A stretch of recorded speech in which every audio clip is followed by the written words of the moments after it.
வேதத்திலிருந்து சில பகுதிகளை நான் வாசிக்க கேட்போம். கர்த்தருடைய வசனம் கால்களுக்கு தீபம் பாதைக்கு வெளிச்சமாய் சொல்லுது.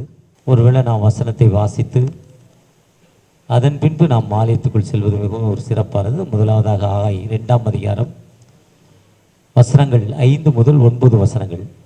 ஆகாய் 2ஆம் அதிகாரம் 5ஆம் வசனத்திலிருந்து 9ஆம் வசனம் வரைக்கும் வாசிக்க கேட்போம். நீங்கள் எகிப்திலிருந்து புறப்படுகிற பொழுது நான் உங்களோட உடன்படிக்கை பண்ணின வார்த்தையின்படியே என் ஆவியானவரும் உங்கள் நடுவில் நிலை கொண்டிருப்பார். பயப்படாதேயுங்கள். சேனைகளின் கர்த்தர் சொல்லுகிறார், கொஞ்ச காலத்துக்குள்ளே இன்னும் ஒரு தரம் நான் வானத்தையும் பூமியும் சமுத்திரத்தையும் வெட்டாந்தரையும் அசைய பண்ணுவேன். சகல ஜாதிகளையும் அசைய பண்ணுவேன். சகல ஜாதிகளாலும் விரும்பப்பட்டவர் வருவார். இந்த ஆலயத்தை மகிமையினால் நிறைய பண்ணுவேன் என்று சேனைகளின் கர்த்தர் சொல்லுகிறார். வெள்ளியும் என்னுடையது, பொன்னும் என்னுடையது என்று சேனைகளின் கர்த்தர் சொல்லுகிறார். முந்தின ஆலயத்தின் மகிமையை பார்க்கிலும் இந்த பிந்தின ஆலயத்தின் மகிமை பெரிதாயிருக்கும் என்று சேனைகளின் கர்த்தர் சொல்லுகிறார். இவ்விடத்தில் சமாதானத்தை கட்டளையிடுவேன் என்று சேனைகளின் கர்த்தர் உரைக்கிறார் என்று சொல் என்றார்.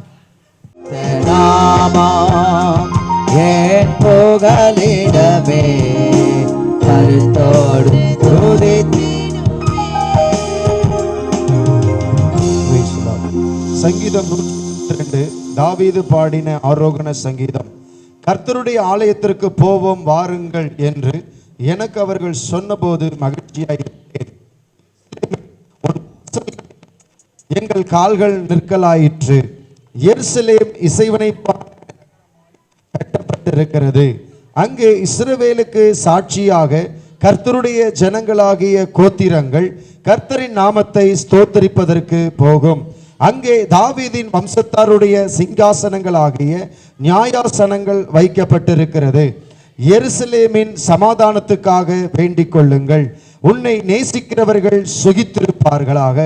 உன் அலங்கத்திற்குள்ளே சமாதானமும் உன் அரமனைகளுக்குள்ளே சுகமும் இருப்பதாக. என் சகோதரர் நிமித்தமும் என் சிநேகிதர் நிமித்தமும் உன்னில் சமாதானம் இருப்பதாக என்பேன். எங்கள் தேவனாகிய கர்த்தரின் ஆலயத்து நிமித்தம் உனக்கு நன்மை உண்டாக.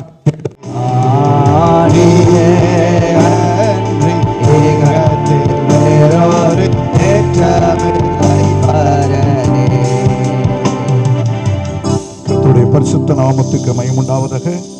மார்க் எழுதிய சுவிசேஷம் 11ஆம் அதிகாரம் 15, 16, 17 வசனத்தை வாசிக்கலாம். அவர்கள் எருசலேமுக்கு வந்தார்கள். இயேசு தேவாலயத்தில் பிரவேசித்து ஆலயத்தில் விற்கிறவர்களையும் கொள்ளுகிறவர்களையும் துரத்திவிட்டு காசுக்காரருடைய பலகணிகளையும் புறா விற்கிறவர்களுடைய ஆசனங்களையும் கவிழ்த்து ஒருவனும் தேவாலயத்தின் வழியாக யாதொரு பண்டத்தையும் கொண்டு போகாமல் என்னுடைய வீடு எல்லா ஜனங்களுக்கும் ஜெப வீடு எனப்படும் என்று எழுதியிருக்கிறது. நீங்கள் அதை கள்ளர் குகையாக்குகிறீர்கள் என்று அவர்களுக்கு சொல்லி உபதேசித்தார்.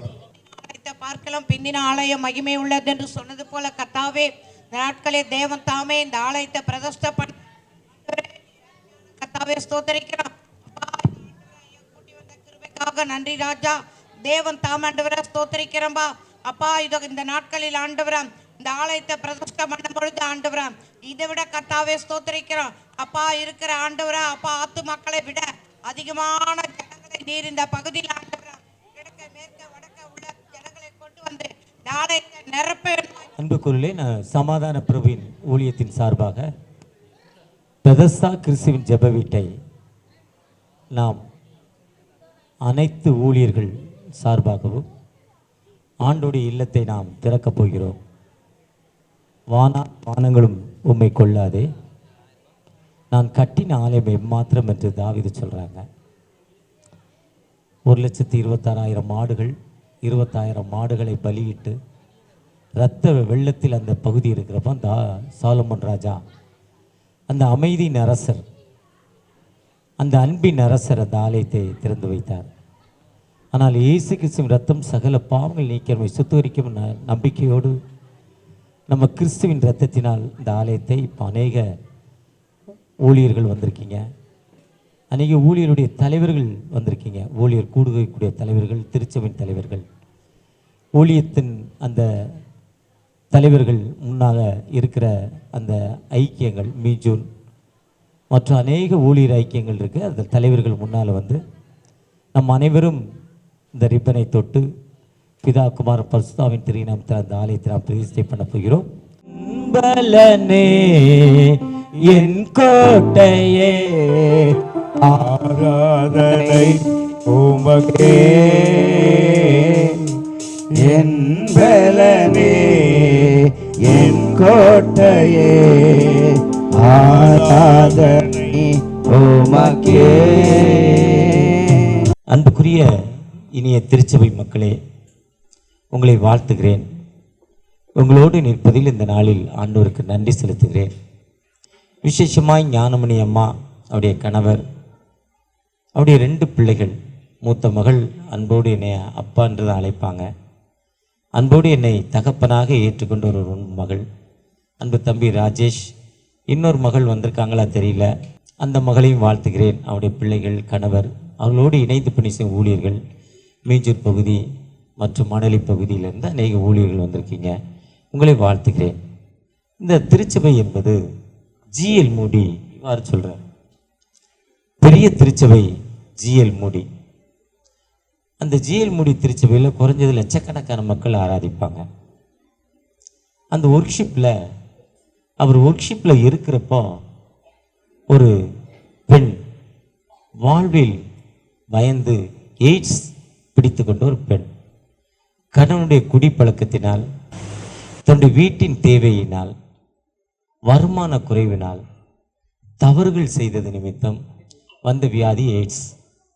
அந்த வியாதி எய்ட்ஸ் என்பது ஒரு மரண கொல்லி. எய்ட்ஸ் பல வகைப்படும்.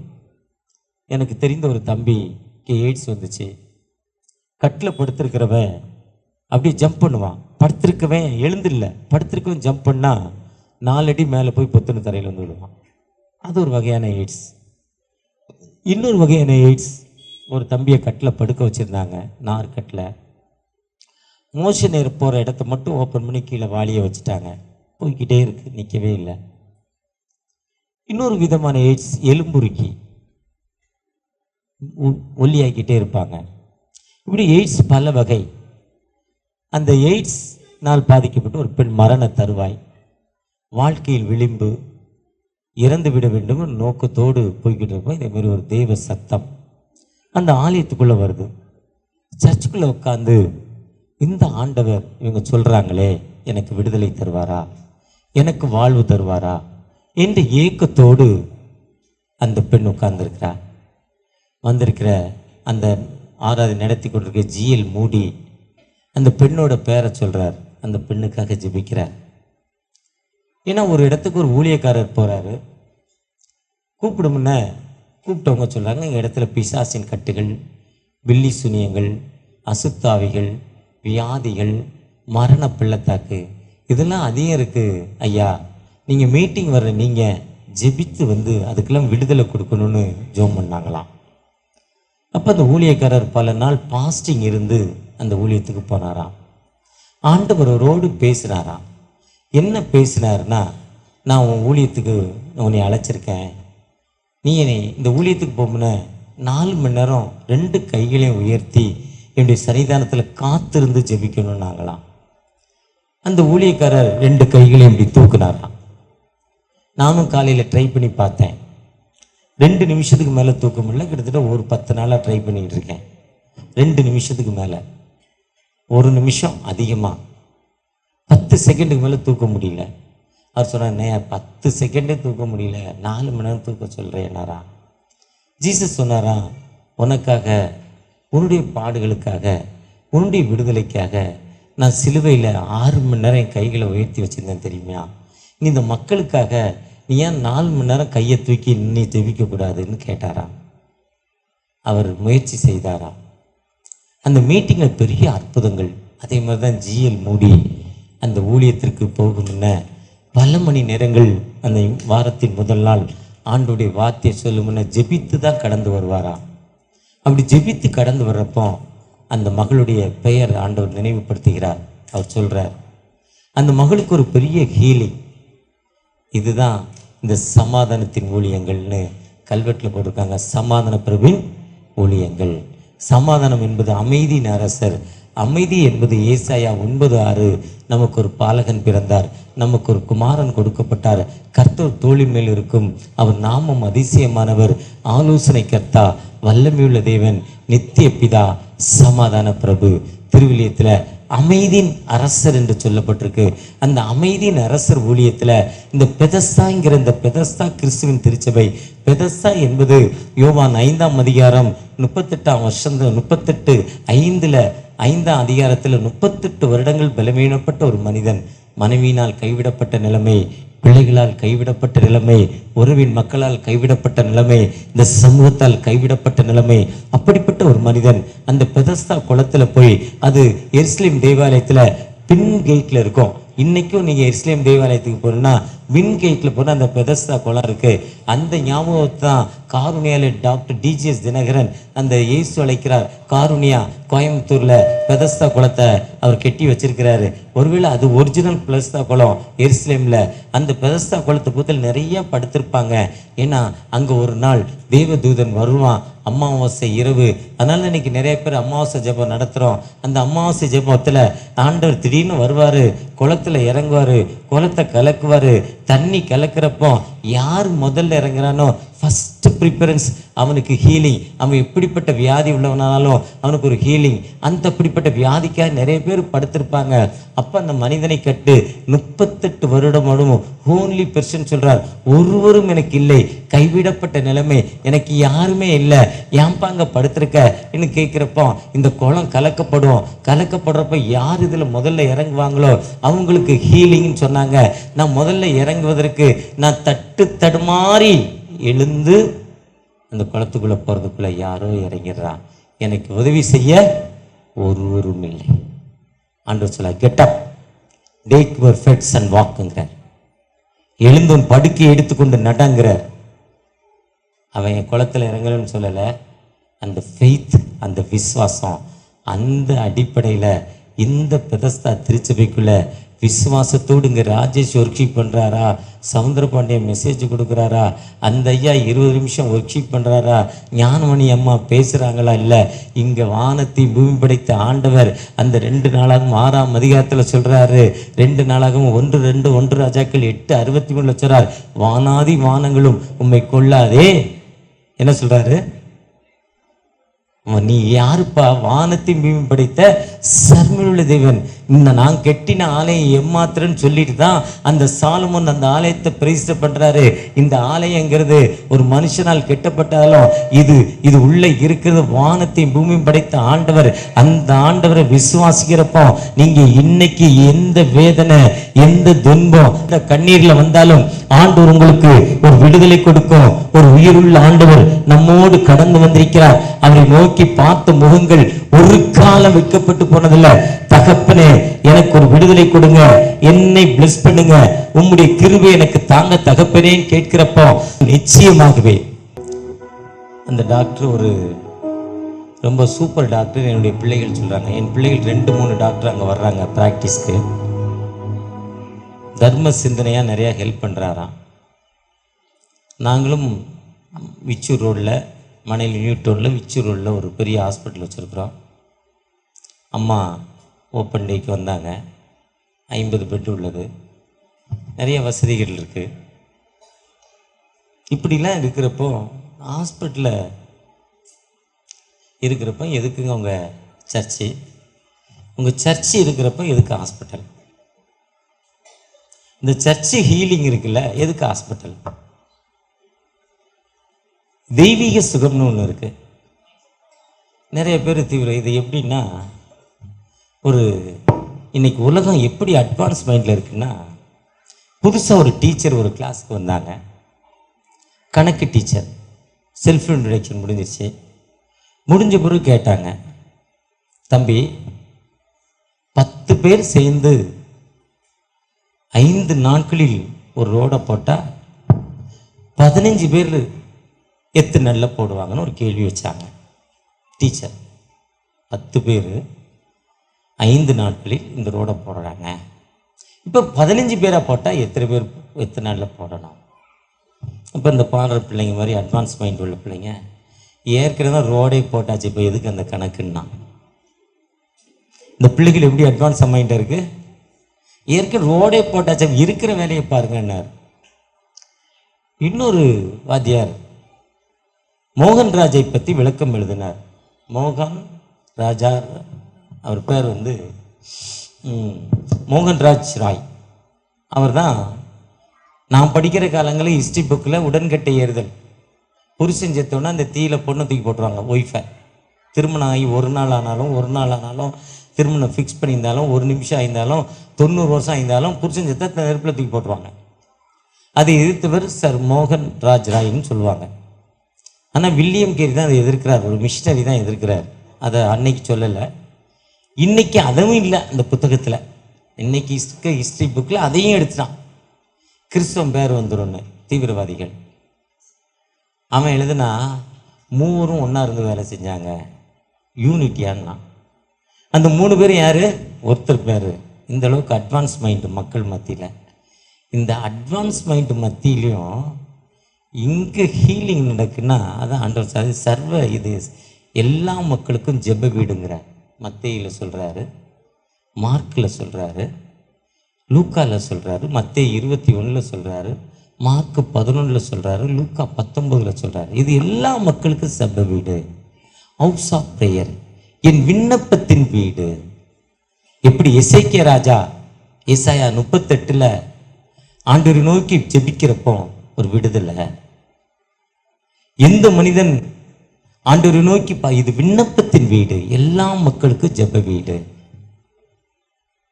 அதுக்கு தான் வெளியே கல்வெட்டு வைக்கிறது. வாங்குற வரையும் அந்த அம்மா 2 பேர் காட்டினாங்க.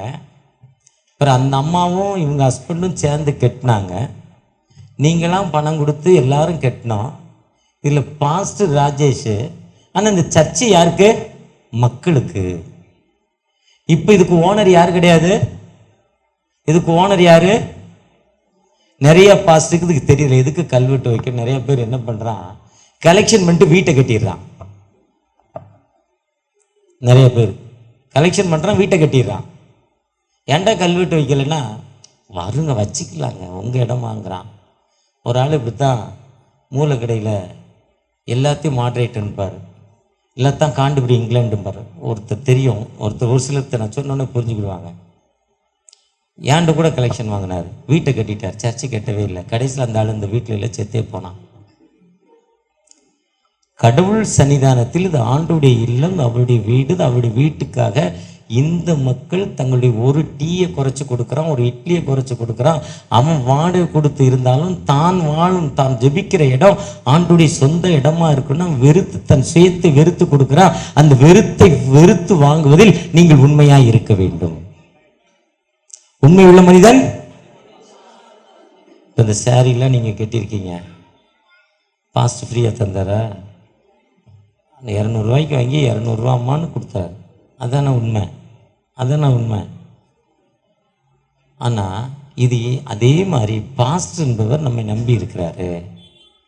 அப்படி வருமானம் வேற எதுவுமே இல்லை, நம்ம தான். ஆனால் இதுக்கு உரிமை யாருன்னா ஆண்டவர் தான். ஆண்டவர்னா திருச்சபை மக்கள் கூடும் இடம், இது சகல மக்களின் ஜெப வீடு. அதுதான் அங்கே விற்கிறவங்களை பார்த்து அடித்து விரட்டினார். யோவான் 2ஆம் அதிகாரம் தான் சங்கீதம் 69:9 பக்தி வைராக்கியம்ங்கிறார். என் வீட்டை குறித்தான பக்தி. இது தனிமன வீடு இல்லை, அது சொந்த வீடு இல்லை. மார்க் பாஸ்டர் வீடு சர்ச்சு கட்டினார் ஒரு 15 வருஷமா. 15 வருஷம் கழிச்சு தான் சர்ச்சை டெடிகேட் பண்ண முடியும். 15-20 வருஷமா கட்டினார்னு நினைக்கிறேன்.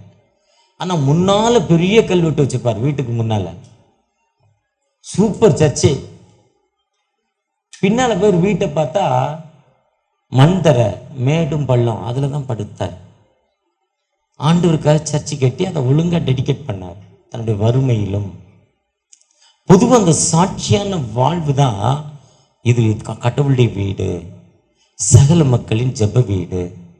யாரெல்லாம் இந்த ரோட்டில் போகிறாங்களோ அவங்க மேலே நின்று பார்த்துட்டு இந்த பெதஸ்தா வீட்டுக்குள்ள வந்து நம்ம ஜெபம் பண்ணுறோம், இந்த கெயிட் திறந்துருக்கணும், ஒரு அம்மா அங்கே உட்காந்துருக்கணும், எப்பவும் ஜெபிக்கிற இடமா மாறணும். இந்த சர்ச்சுக்கு வருமுன்ன ராஜேஷ் ஜெபம் பண்ணிவிட்டு சண்டே சர்வீஸ்க்கு வரேன்னா பல மணி நேரம் பாஸ்டிங் இருந்தோ பாஸ்டிங் இல்லாமையோ நான் பாஸ்டிங் இருக்கிறது இல்லை.